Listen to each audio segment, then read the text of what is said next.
Assalamualaikum students, my name is Tahira Jabin. I am your Pak Studies teacher from Real Scholars. Pre ninth آج ہم start کریں گے chapter number 1 question number 1 اور یہ ہمارا continue part ہے جہاں سے ہم نے پچھلے لیکچر میں چھوڑا تھا وہیں سے ہم کنٹینیو کریں گے. تو اسٹارٹ کرتے ہیں اپنا lesson. Justice and equality. While establishing a just society, the Muslim put an emphasis on justice. It is determined in Islamic belief that all human beings are to be given an equal status without any discrimination of caste, color and creed, language and culture. یعنی کہ اسلامی معاشرے کا جب قیام ہوا تو اس میں انصاف پر بہت زیادہ زور دیا گیا اور اسلامی معاشرے میں ہماری عقیدہ ہے کہ ہم تمام انسان برابر ہیں بغیر کسی رنگ، نسل، زبان، کلچر اور ثقافت کے فرق کی وجہ سے کوئی بھی چھوٹا یا بڑا نہیں ہے. The establishment of equal law and same judiciary system for all living in the state intended an independent judiciary and supremacy of law are the basic condition for the establishment of equal and justice.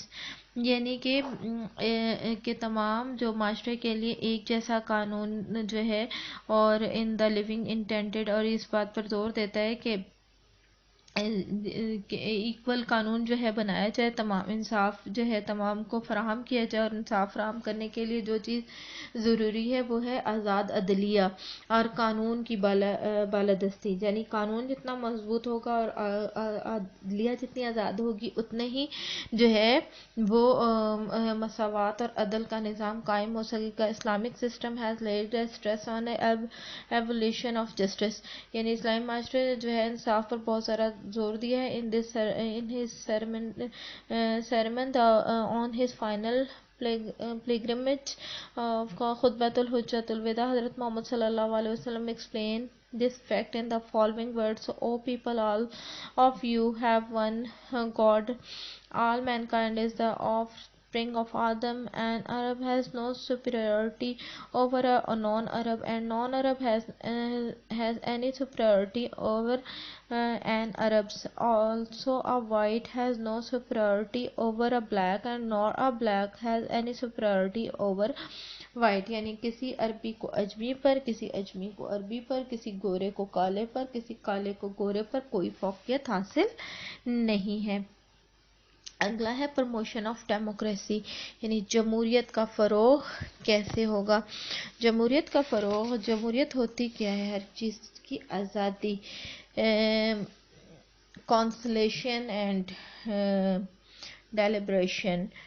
کانسلیشن and deliberation کہتے ہیں مشاورت کرنا اور کسی سے مشورہ لینا، صلاح مشورہ کرنا. Are the bases of Islam state and society. یعنی کہ باہمی مشاورت جو ہے اسلامی معاشرے کا ایک سب سے اہم حصہ ہے کہ ایک دوسرے سے مشاورت کی جائے. Democracy is the promotion is an Islamic state and the right of the people are protected. یعنی democracy is promoted. democracy کو پروموٹ کیا جائے، جمہوریت کو فروغ دیا جائے اور عوام کے حقوق کا خاص طور پر خیال رکھا جائے. Every citizen enjoy equal status. تمام لوگوں کو جو ہے وہ برابر کے حقوق حاصل ہو. People led their lives observing and respecting the laws of the land.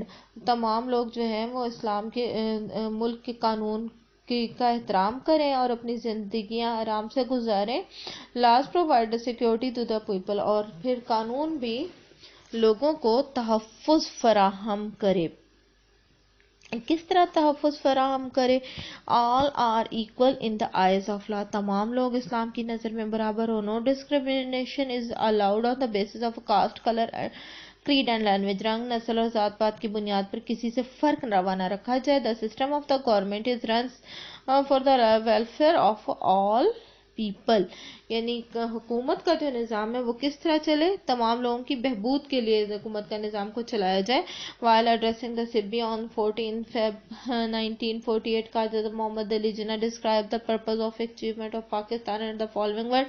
یعنی کہ قائد اعظم نے سبی میں خطاب کرتے ہوئے 14 فروری 1948 کو پاکستان کے حصول کا مقصد بتا دیا تھا کہ let us lay the foundation of our democracy on the basis of the truly Islamic principle.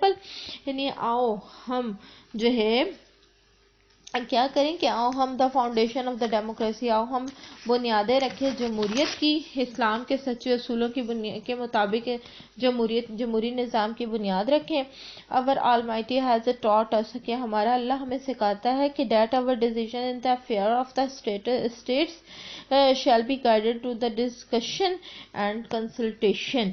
کہ ہمارا اللہ رب ذوالجلال جو ہے وہ فرماتا ہے کہ ہم تمام ریاستی امور یعنی حکومت کا نظام کس طرح چلائیں، صلاح مشورے سے چلائیں.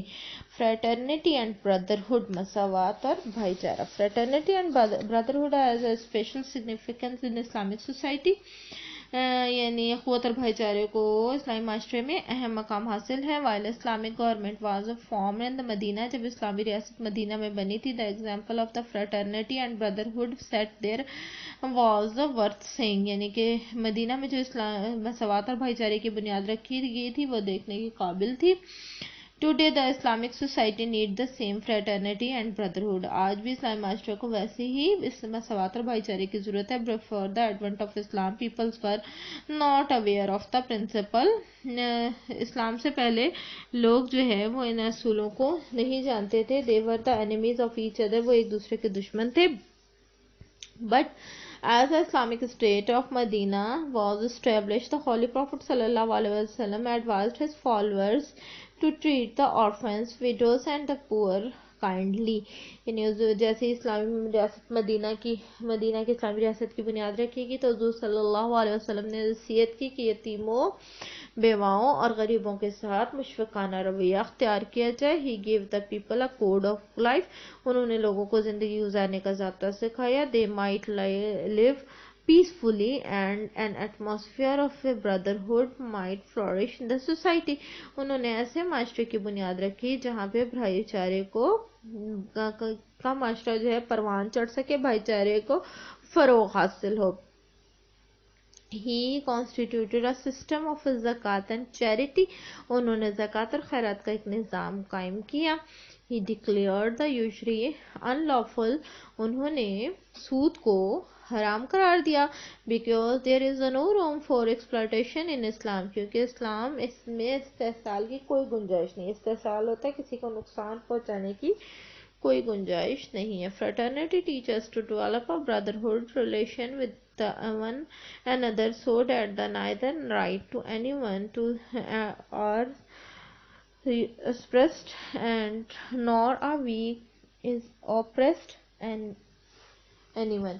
یعنی کسی کو یہ حق حاصل نہیں ہے کہ جو ہے وہ اینی ون سے پریسٹ اور کسی کو دبائے اور کمزور کو جو ہے وہ اس کے حقوق کو غصب کرے.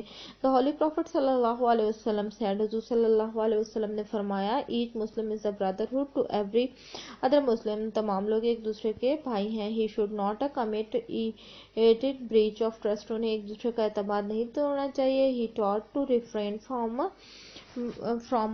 maliciousness and malignance and enviousness. یعنی کہ انہیں کس چیز سے بچنا چاہیے؟ انہیں بغض، کینہ، عداوت اور دشمنی سے بچنا چاہیے. Therefore the Muslim should live united. اور اس طرح مسلمانوں کو متحد رہنا چاہیے. They should help each other. انہیں ایک دوسرے کی مدد کرنی چاہیے. لاسٹ پوائنٹ دیکھ لیں، right and duties of citizen. ایک معاشرے، ایک شہری کی کیا حقوق و فرائض ہونے چاہیے. When the Pakistan appeared on the map of the world, the significance of the right of the citizens are acknowledged. جیسے ہی پاکستان دنیا کے نقشے پر ابھرا ہے تو شہریوں کے حقوق و فرائض کو تسلیم کر لیا گیا. At the same time اسی وقت ہی much emphasis laid on their duties and citizens. اور وہاں ایک طرف تو ان کے حقوق فراہم کیے گئے، دوسری طرف ان کے فرائض پر بھی زور دیا گیا شہریوں کے. ان این اسلامک اسٹیٹ، ایک اسلامی معاشرے میں In a Islamic state, right and duties are closely connected and both go hand in hand. یعنی کہ اسلام میں جو ہے کیا ہوتا ہے کہ جو رائٹ اینڈ ڈیوٹیز ہیں، حقوق اور فرائض دونوں برابر کے ہیں، دونوں ساتھ ساتھ چل رہے ہیں. The right of one person become the duties of the other fulfill. ایک شخص کے جو حقوق ہوتے ہیں وہ دوسرے کے فرائض بن جاتے ہیں. Right and duties are correlative when a person does his duties, he deserves to enjoy right. Duties cover both individual as well as collective aspects of man. یعنی ایک فرد کا حق ہے، دوسرے کا فرد کا فرض ہے. حقوق و فرائض کا ایک دوسرے کے ساتھ چولی دامن کا ساتھ ہے، ایک دوسرے کے لیے لازم و ملزوم ہے. ایک شخص جب فرائض ادا کرتا ہے تو ایک فرد حقوق حاصل کرنے کے قابل بن جاتا ہے. Mutual balance between right and duties in the key to make a Islamic state a successful one. اسلامی ریاستوں میں جو حقوق و فرائض کا نظام ہے وہ اسے ایک کامیاب ریاست بنا دیتا ہے. Sense to provide a security to minorities was also included in the background of the demand for Pakistan. اقلیتوں کو تحفظ دینے کا سوچ کے پاکستان کے مطالبے میں سے ایک اہم پس منظر ہے. یعنی اسی بنیاد پر ہم نے مائنورٹیز کے حقوق کی بنیاد پر ہی ہم نے پاکستان حاصل کیا تھا. قائد اعظم محمد Ali Jinnah said very clearly that the right of the minorities will be fully protected in Pakistan. یعنی کہ پاکستان میں جو اقلیتوں کے حقوق کا پورا خیال رکھا جائے. Islam does not allow that life, property, dignity and religious traditions of minorities in Pakistan go unprotected. یعنی کہ پاکستان اسلامی معاشرے میں زندگی گزارنے والی اقلیتوں کے جان، مال، عزت اور مذہبی رواداری، مذہبی روایات کا پوری طرح خیال رکھا جائے. اور پاکستان میں اس چیز کی اجازت نہیں دی جاتی کہ ان کے حقوق کو غصب کیا جائے. اور اسلامی معاشرے کے قیام کے لیے جو ہے پاکستان میں پوری کوشش کی گئی، اصول بنائے گئے. اقدار میں ہمارے اقدار کا بھی حصہ ہے تمام حقوق و فرائض، اور ہمارے معاشرے کا بھی حصہ ہے، اور ہمارے قانون کا بھی حصہ ہے. اب ہمارا یہ فرض ہے کہ ہم ان قدروں پر، ان اسلامی قدروں پر عمل کریں. یہاں پہ ہمارا لیکچر نمبر 1 کمپلیٹ ہوتا ہے. اپنا خیال رکھیے گا. اللہ حافظ.